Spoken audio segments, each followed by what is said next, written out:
संयुक्त अरब अमीरात के बीच हुए 3 अहम समझौते, दोनों देशों के बीच स्थानीय मुद्रा में व्यापार करने पर बनी सहमति। मुख्यमंत्री ने रोहतक में पद्मश्री सेठ किशन दास गोयल की प्रतिमा का किया अनावरण। एक प्रेस वार्ता में बाढ़ग्रस्त क्षेत्रों का दिया ब्यौरा, कहा किसानों को फसल नुकसान का मिलेगा उचित मुआवजा। मौसम विभाग ने हिमाचल व उत्तराखंड के लिए जताया भारी बारिश का अनुमान, ऑरेंज अलर्ट किया जारी। वहीं हरियाणा, पंजाब, दिल्ली और यूपी के लिए येलो अलर्ट। और मुख्यमंत्री मनोहर लाल ने राज्य के मिनी और हाईटेक डेयरी मालिकों से किया संवाद, कहा युवाओं को स्वरोजगार के लिए मिनी डेयरी खोलने पर दी जा रही है 25% सब्सिडी।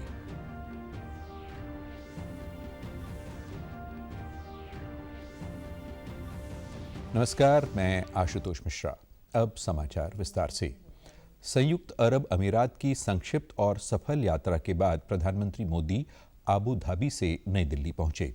अपने दौरे के दौरान पीएम मोदी ने राष्ट्रपति मोहम्मद बिन जायद अल नाहयान के साथ मुलाकात की और संबंधों को मजबूती प्रदान की।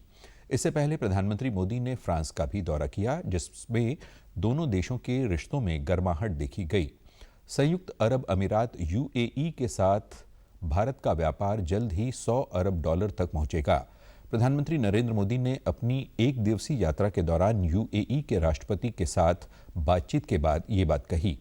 दोनों देशों के रिश्तों को और मजबूत करने के लिए यूएई में आईआईटी दिल्ली का कैंपस भी खोला जाएगा। इसके बाद दोनों नेताओं के बीच प्रतिनिधिमंडल स्तर की बातचीत हुई, जिसमें वैश्विक मुद्दों पर सहयोग स्थापित करने जैसे विषयों पर चर्चा की गई।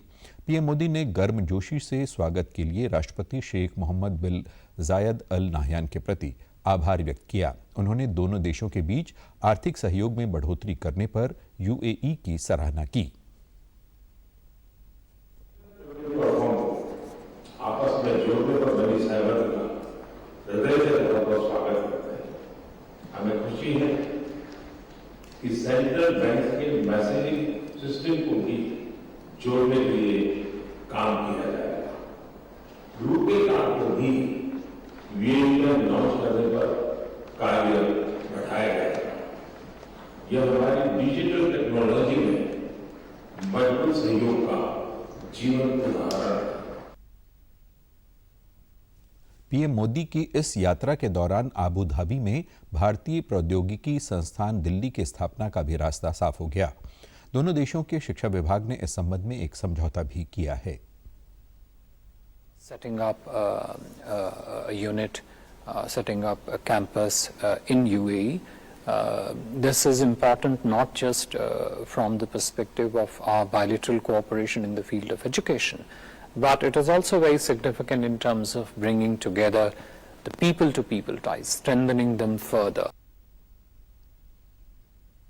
मुख्यमंत्री मनोहर लाल ने आज रोहतक में पद्मश्री सेठ श्री किशन दास और पूर्व केंद्रीय मंत्री चांदराम की प्रतिमा का अनावरण किया।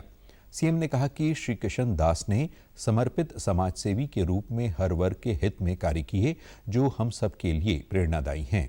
इसके बाद एक प्रेस वार्ता में उन्होंने प्रदेश में भारी बरसात और बाढ़ से हुए नुकसान के आंकड़े प्रस्तुत किए। उन्होंने बताया कि प्राकृतिक आपदा की वजह से 1,60,000 हेक्टेयर भूमि में पानी भरा है, जबकि 4 लाख एकड़ कृषि भूमि पानी में डूब गई। बाढ़ व बरसात की वजह से प्रदेश में 1,385 गांव प्रभावित हुए। 5,000 से अधिक लोगों को एक स्थान से दूसरे स्थान पर ले जाया गया। मुख्यमंत्री ने कहा कि किसानों को क्षतिपूर्ति पोर्टल के जरिए फसलों में हुए नुकसान का आकलन करने के बाद उचित मुआवजा दिया जाएगा। सीएम ने बताया कि 14 जिलों में एनडीआरएफ की टीम भेजी गई है, जबकि अंबाला, कैथल, यमुनानगर व फतेहाबाद में भारतीय सेना ने मोर्चा संभाला है। मुख्यमंत्री ने पंजाब व दिल्ली सरकारों पर इस मुद्दे पर राजनीति करने का आरोप लगाया। उन्होंने कहा कि आरोप प्रत्यारोप का सिलसिला सही नहीं है। जिले प्रभावित हुए हैं कम ज्यादा, क्योंकि इसमें दोनों तरह के जिले हैं, बाढ़ प्रभावित भी हैं और वर्षा के पानी के कारण से भी जहाँ ज़्यादा पानी भरा है वो भी उसमें है। 1385 ऐसे जिले प्रभावित हुए हैं, जिसमें एक्चुअल लॉस बताया जा रहा है वो 403 है। बाकी में लॉस अभी आइडेंटिफाई होना है। तो कल शाम तक का ये आंकड़ा है, आज का आंकड़ा भी नहीं है इसमें। तो 133 तो पूरे हाउसेज डैमेज हुए हैं, 184 पार्शली डैमेज हुए हैं। और जो पशु हैं वो भी बड़े पशु यानी गाय भैंस आदि 110 पशुओं की मृत्यु हुई है। और पोल्ट्री यानी जो हमारे पोल्ट्री फार्म उस एरिया में आ गए वो भी लगभग 20,000 ऐसी पोल्ट्री का भी नुकसान हुआ है। लोगों को घरों से बाहर निकाल करके दूसरे स्थानों पर कैंप में ले गए, ऐसे लगभग 5400 लोग हैं जो जैसा ही मामला ठीक हो रहा है धीरे धीरे वो अपने घरों को वापस जाएंगे। लेकिन जब तो वहाँ रहते हैं उनके भोजन की, उनके पानी पीने के पानी की अथवा और कोई मेडिकल हेल्प, ये सारी चीज़ें उनको वहाँ दी जा रही। इससे पहले हुए एक समारोह में कृषि मंत्री जयप्रकाश दलाल ने प्रदेश व केंद्र सरकार की नीतियों की सराहना की। मौसम विभाग ने उत्तराखंड, हिमाचल प्रदेश और उत्तर प्रदेश में भारी वर्षा का अनुमान जताया है। मौसम विभाग ने हिमाचल प्रदेश के लिए कल और उत्तराखंड के लिए 18 जुलाई तक ऑरेंज अलर्ट जारी किया है। वहीं हरियाणा, पंजाब, दिल्ली और राजस्थान में अगले 4 दिनों तक येलो अलर्ट जारी किया गया है। मध्य और पूर्वी भारत में अगले 5 दिनों तक मानसून सक्रिय रहेगा। वहीं पूर्वोत्तर भारत में वर्षा में धीरे धीरे कमी आएगी। पश्चिमी तट पर वर्षा में वृद्धि की संभावना है।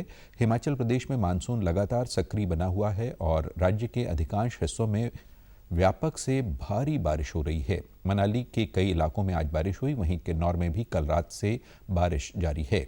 भारी भूस्खलन के कारण बंद मंडी, कुल्लू, मनाली और लेह सड़क पर फिर से यातायात आरंभ हुआ है।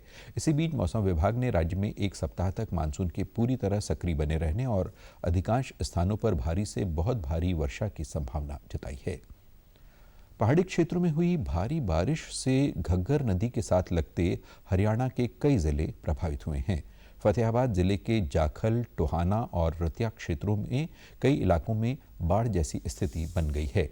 खेतों में फसलें पानी में डूब गई हैं। हालांकि प्रशासन की तरफ से लोगों को सुरक्षित जगह पर पहुंचाया जा रहा है और समय समय पर प्रशासनिक अधिकारी इलाके का दौरा कर रहे हैं। फतेहाबाद की उपायुक्त मनदीप कौर और पुलिस अधीक्षक आस्था मोदी ने अधिकारियों के साथ जिले के चिम्मो, लांबा और रतिया के बुढलाडा पुल आदि का दौरा कर स्थिति का जायजा लिया। उपायुक्त ने कहा कि फतेहाबाद शहर में अभी तक पानी आने की कोई संभावना नहीं है। कहीं भी खाद्य सामग्री व पेयजल की समस्या नहीं है। प्रशासन ने सभी पुख्ता प्रबंध कर रखे हैं। जरूरतमंदों के लिए संबंधित गांवों के गुरुद्वारों में भोजन की व्यवस्था की जा रही है और पशु चारे की भी समस्या नहीं है। उपायुक्त ने कहा कि घग्गर में बढ़ रहे जल स्तर और क्षेत्र के कई गांवों के खेतों में जल भराव होने पर प्रशासन की टीमें राहत कार्यों में जुटी हुई हैं। लोगों की सुरक्षा के पूर्ण प्रबंध किए गए हैं। गांवों के तटबंध मजबूत किए जा रहे हैं। इसके लिए विभिन्न टीमें काम कर रही हैं। एनडीआरएफ की 2 टीमें भी राहत कार्यों में लगाई गई है। जाखल में है 8 से 10 8 गांव में है और उतना ही यहाँ पे है रतिया सब डिवीज़न में। रतिया सब डिवीज़न में एक गांव है लांबा जिसमें ज़्यादा पानी है। अपने घरों में रहो, हम काम कर रहे हैं, आप प्लीज़ शांति बनाए रखो। ऐसा कोई मतलब सिचुएशन कंट्रोल में है, कोई ऐसी दिक्कत वाली बात नहीं है। जाखल एरिया में हमने ऑर्गेनाइज़ किया था कि खाना सारे गुरुद्वारों में बनेगा, बट अभी तक ऐसा कोई प्रॉब्लम नहीं है कि खाने पीने का और पानी पीने वाले पानी की कोई दिक्कत नहीं है। रतिया में बिल्कुल भी नहीं है। पंजाब का जो लास्ट गांव है वहाँ पे एक प्रेग्नेंट लेडी थी, उसको रेस्क्यू किया हमारी एनडीआरएफ टीम ने, विच वाज बहुत ही प्रेज़वर्दी काम है। और एक और फैमिली है जिसको रेस्क्यू किया है उदयपुर से। जाखल एरिया के काफ़ी गांव हैं, साधनवास, सिधानी, चांदपुरा, म्योन में तो है, म्योन के आगे उदयपुर, काशमपुर, ये काफ़ी गांव है वहाँ पे जहाँ पे अब मूवमेंट नहीं पॉसिबल है for the safety of the commuters. 144 जो है वो ताकि लॉ एंड ऑर्डर मेंटेन रहे और कोई भी ब्रीच ऑफ पब्लिक पीस ना हो। आपदा के समय में ज़रूरी है कि हम लोग सब संयम से काम लें और कहीं पे भी किसी प्रकार का breach of law and order ना हो। उधर सिरसा में भी घग्गर नदी का जलस्तर बढ़ने से कई गांवों में पानी घुस गया है। बीती रात बांध टूटने से मुसाहिबवाला व पनिहारी में हजारों एकड़ फसल जलमग्न हो गई। ग्रामीणों व प्रशासन ने टूटे बांध को बांधने का पूरा प्रयास किया, लेकिन सफलता नहीं मिली। ऐसे में गांव नेजाडेला खुर्द, बुर्ज कर्मगढ़ और फरवाई कला खतरे में हैं। वहीं आज सुबह मीरपुर गांव के पास अंदरूनी तटबंध टूटने से सैकड़ों एकड़ फसल पानी में डूब गई। सूचना मिलते ही नहर विभाग के अधीक्षण अभियंता टीम सहित मौके पर पहुंचे और घग्घर में आई दरार को भरने का काम शुरू किया। नहर विभाग के अधीक्षण अभियंता ने बताया कि किसानों ने जो प्रोटेक्शन बांध बनाए हुए हैं वो टूटे हैं, लेकिन मुख्य बांध काफी मजबूत है। अभी ग्रामीणों को घबराने की जरूरत नहीं है। उन्होंने कहा कि उम्मीद करते हैं कि कल तक पानी का स्तर नीचे होना शुरू हो जाएगा। ग्रामीण और प्रशासन मिलकर अच्छा कार्य कर रहे हैं। इरिगेशन के बड़े बंद उसके साथ टच किया है, तभी कोई घबराने की बात नहीं है। इनमें पाइप है, पब्लिक हेल्थ की एक पाइप निकलती है और हमारे ये छोटी छोटी जमींदार की पाइप है, उनको सबको अलर्ट कर दिया है। भी उस पाइप के साथ मिट्टी और सारी डाल रहे हैं ताकि बड़ा बंद लीक नहीं हो। अभी ऐसा कोई घबराने की बात नहीं है, कहीं कुछ चिंता का विषय नहीं है। इस बंद के साथ तो अजम्पशन है भी पानी लगना ही था, थोड़ा लेट लगा है। ग्रामीण अपने स्तर पर पूरा सहयोग कर रहे हैं। अगर मुख्य बांध टूट जाता है तो गांव के साथ साथ शहर और हवाई अड्डे को भी खतरा है। बरनाला रोड तक घग्घर का पानी पहुंच चुका है। घग्घर का बांध है जो 2 जगह से टूट चुका है। लास्ट शाम को टूटा था मुसावाड़ा गांव से और रात को 2:30 बजे के करीब लगभग पनिहारी गांव से भी बांध टूट चुका है जी, जो कि लगातार बढ़ता ही जा रहा है जी। पानी का फ्लो लगभग फरवाई तक पहुंचने वाला है अभी कुछ चंद मिनटों तक जी। तो काफ़ी नुकसान हो रहा है, फसलों को तो काफ़ी नुकसान हो चुका है जी। मौके पे तो गांव की तरफ से और प्रशासन की तरफ से यही कोशिश की जा रही है कि जैसे कि करके मतलब गांव को बचाया जा सके। फसलें तो बर्बाद हो चुकी है बिल्कुल ही, और गांव को भी खतरा बहुत हो चुका है। तो बिल्कुल नज़दीक है सर, बिल्कुल जड़ में आ चुके हैं गांव के। तो ये बांध किया है, देखो ये कितनी देर रुकता है, गांव को फुल नुकसान हो रहा है। देखो जी प्रशासन अपना काम कर रहा है, गांव वाले अपना काम कर रहे हैं जी, काम चल रहा है बिल्कुल। ये मशीनें भी आ चुकी हैं, बांध लगाया जा रहा है। ਪਿੰਡ ਨੂੰ ਤਾਂ ਇਸ ਟਾਈਮ ਤਾਂ ਵੇਖੋ ਜੀ ਨੱਕੇ ਤੇ ਆ ਕੰਮ, ਮਾੜਾ ਜਿਹਾ ਰੁੜ ਗਿਆ ਕਿਤੋਂ ਤਾਂ ਪਿੰਡ ਖਤਮ ਹੋ ਜਾਊਗਾ ਉਸੇ ਟਾਈਮ ਹੀ। ਫਿਰ ਸ਼ਹਿਰ ਨੂੰ ਵੀ ਖਤਰਾ, ਪਿੰਡ ਰੁੜ ਗਿਆ ਸ਼ਹਿਰ ਰੁੜ ਜਾਊਗਾ, ਵਾਈਡੇ ਦਾ ਸਾਰਾ ਜੀ ਰੁੜ ਜਾਊਗਾ। ਜਿਹੜੇ ਹਿਸਾਬ ਨਾਲ ਪਾਣੀ ਵਧੀ ਜਾਂਦਾ ਉਸ ਹਿਸਾਬ ਨਾਲ ਤਾਂ ਬਹੁਤ ਖਤਰਾ ਹੈ ਜੀ। ਗ੍ਰਾਮੀਣ ਲੱਗੇ ਹੋਏ ਨੇ ਪੂਰੇ ਬਹੁਤ ਜ਼ਿਆਦਾ ਜੀ। ਸਾਡੇ ਪਿੰਡ ਦਾ ਸਹਿਯੋਗ ਹੈ ਜੀ। ਆ ਸਾਡੇ ਪਿੰਡ ਦੇ ਸਰਪੰਚ ਸਾਹਿਬ ਵੀ ਨੇ, ਹੋਰ ਜਿੰਨੇ ਵੀ ਮੌਜੂਦਾ ਬੰਦੇ ਸਾਰੇ ਮੌਕੇ ਤੇ ਨੰਬਰਦਾਰ ਖੜੇ ਸਾਡੇ ਕੋਲੇ बैठे ਆ जी। मुख्यमंत्री मनोहर लाल ने कल चंडीगढ़ से ऑडियो कॉन्फ्रेंसिंग के माध्यम से राज्य के मिनी और हाईटेक डेयरी मालिकों के साथ बातचीत की। उन्होंने कहा कि दूध उत्पादन को बढ़ाने के लिए साझा डेयरी की अवधारणा पर कार्य किया जा रहा है। जहां पर भी पंचायती भूमि या सरकारी भूमि होगी वहां सहकारिता के माध्यम से डेयरियां खोली जाएंगी। उन्होंने कहा कि पशुपालन के व्यवसाय में महिलाओं का भी विशेष योगदान होता है। दूध उत्पादन से ग्रामीण अर्थव्यवस्था भी सुदृढ़ होती है। मुख्यमंत्री ने कहा कि प्राकृतिक खेती में गाय का विशेष योगदान है। जैविक खाद के साथ साथ गौमूत्र व इसके अन्य उत्पादों से पशुपालक अपनी आय बढ़ा सकते हैं। इससे गौ संवर्धन को भी बढ़ावा मिलेगा। युवाओं को स्वरोजगार के अवसर प्रदान करने के साथ साथ दुग्ध उत्पादन बढ़ाने की योजना के तहत 10 दुधारू पशुओं तक की मिनी डेयरी खोलने के लिए 25% सब्सिडी दी जाती है। अब तक 13,244 डेयरियां स्थापित की जा चुकी हैं। युवाओं को रोजगार के लिए हमने भी सरकार की ओर से बहुत सी योजनाएं बनाई हैं और जो डेयरीज हैं इस डेयरी यूनिट को हाईटेक डेयरी यूनिट के ओर भी हम ले जा रहे हैं। हम 10 दुधारू पशुओं तक की मिनी डेयरी खोलने के लिए पशु की लागत का 25% सब्सिडी दी जाती है। अनुसूचित जाति के लोगों को रोजगार उपलब्ध कराने के लिए 2 या 3 पशुओं की डेयरी खोलने पर 50% तक भी हम उनको और एक प्रकार से सब्सिडी देते हैं। इसके अलावा 20 या इससे अधिक दुधारू पशुओं की हाईटेक डेयरी स्थापित करने के लिए ब्याज में छूट दी जाती है। वर्तमान सरकार के कार्यकाल में हमने अभी तक 13,244 डेयरियां ये स्थापित कराई हैं। पशुधन किसान क्रेडिट कार्ड योजना पर मुख्यमंत्री ने कहा कि ये योजना पशुपालन के लिए पूंजी की आवश्यकता को पूरा करने के लिए शुरू की गई है। इस कार्ड से किसी भी पशुपालक को बिना किसी गारंटी के 1,60,000 रुपए का ऋण मिलता है। पशुपालन के लिए जो पूंजी की आवश्यकता होती है तो उस पूंजी की आवश्यकता को भी पूरा करने के लिए हमने बैंकों से योजना बनाई है और इसके लिए विशेष योजना में पशुपालन किसान क्रेडिट कार्ड इस योजना को शुरू किया है। और इस पशुपालन क्रेडिट कार्ड के अंतर्गत गाय, भैंस, भेड़, बकरी और सूअर पालन के लिए हम उनका यानी पशुपालन किसान क्रेडिट कार्ड का उपयोग करते हैं। अभी तक 1,60,000 रुपए का जो ऋण है इस कार्ड पर मिलता है बिना किसी कोलेटरल सिक्योरिटी के और पर्याप्त मात्रा में किसानों को इसका लाभ हुआ है। 1,54,000 पशुधन किसान क्रेडिट कार्ड बैंकों द्वारा स्वीकृत किए गए हैं। मुख्यमंत्री मनोहर लाल ने कल चंडीगढ़ में हरियाणा राज्य कृषि विपणन बोर्ड के अधिकारियों के साथ बैठक की।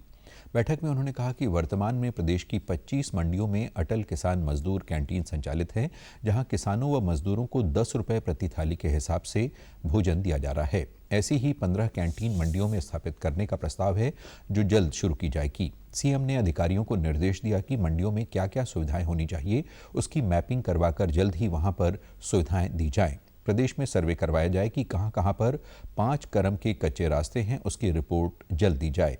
इस दौरान सीएम ने मेरी फसल मेरा ब्यौरा मोबाइल एप्लीकेशन का भी शुभारंभ किया। इससे किसान घर बैठे अपनी पूरी फसल का पंजीकरण कर सकेंगे।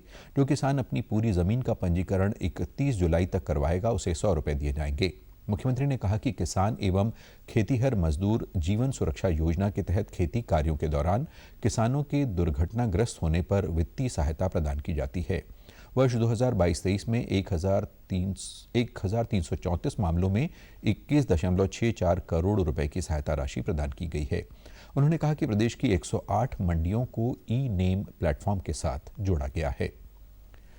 देश में कई जगहों पर टमाटर की कीमतें आसमान छू रही हैं, लेकिन केंद्र सरकार के हस्तक्षेप के बाद टमाटर की थोक कीमतों में कमी आई है। सरकार ने आज से टमाटर को 80 रुपये प्रति किलो के हिसाब से बेचना शुरू कर दिया है। देश भर में 500 से अधिक केंद्रों पर स्थिति का दोबारा आकलन करने के बाद इसे 80 रुपये प्रति किलोग्राम बेचने का निर्णय लिया गया है।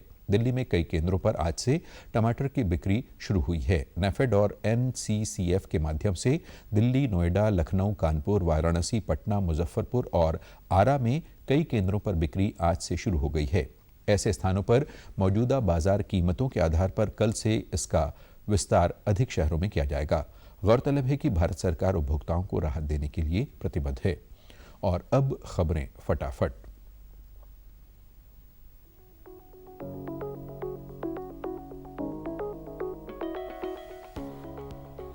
राष्ट्रपति द्रौपदी मुर्मू कल नई दिल्ली के विज्ञान भवन में 9 राज्य सचिवों व 68 जिला अधिकारियों को भूमि सम्मान प्रदान करेंगी। शिक्षा और कौशल विकास मंत्री धर्मेंद्र प्रधान ने कृत्रिम बुद्धिमत्ता पर मुफ्त ऑनलाइन प्रशिक्षण कार्यक्रम का किया शुभारंभ। राष्ट्रीय परीक्षा एजेंसी ने CUET 2023 के परिणाम किए घोषित। 1000 से अधिक विद्यार्थियों ने प्राप्त किए 100% अंक। और केंद्र सरकार ने हिमाचल प्रदेश को बाढ़ से उत्पन्न स्थिति से निपटने के लिए 180 करोड़ रुपए से अधिक की दूसरी किस्त जारी करने को दी मंजूरी। समाचारों में आज इतना ही। नमस्कार।